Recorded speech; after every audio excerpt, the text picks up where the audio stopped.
Tonight, Governor Tim Walz declared the state of our state is, quote, as strong as it's ever been in his annual speech in St. Paul. He says that stands in contrast to what he calls chaos 1,000 miles away in Washington.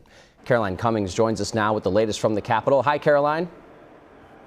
Well, hi there, Jeff. So Governor Tim Walz addressed lawmakers from the House chamber tonight with a request that Republicans and Democrats in a closely divided Capitol work together to improve the lives of Minnesotans. But he delivered a sharp rebuke of President Donald Trump as the former Democratic vice presidential nominee considers his own political future. CFL Governor Tim Walz addressed the legislature at a crucial time. They must pass the next two-year budget before session ends next month, and they're facing tough choices about where to slash spending to stave off a $6 billion deficit on the horizon. The rest of the nation has taken notice of what we've done here in Minnesota and how we've done it.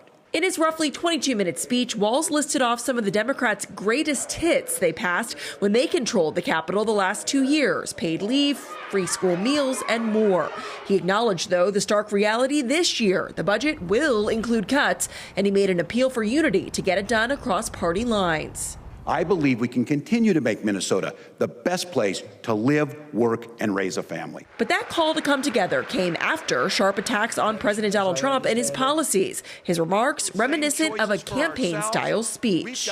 That isn't servant leadership. It's not any kind of leadership. It's small, it's weak, and it's petty. It takes the awesome power of the federal government and turns it into a crude weapon, wielded by a man who wants to be king.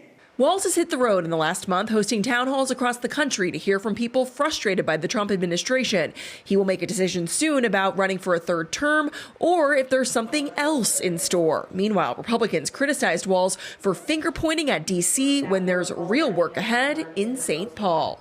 It was really unfortunate that while there was maybe not quite an olive branch, but maybe a few buds from an olive tree given by the governor, most of it was overshadowed by, a quite frankly angry rant about Donald Trump.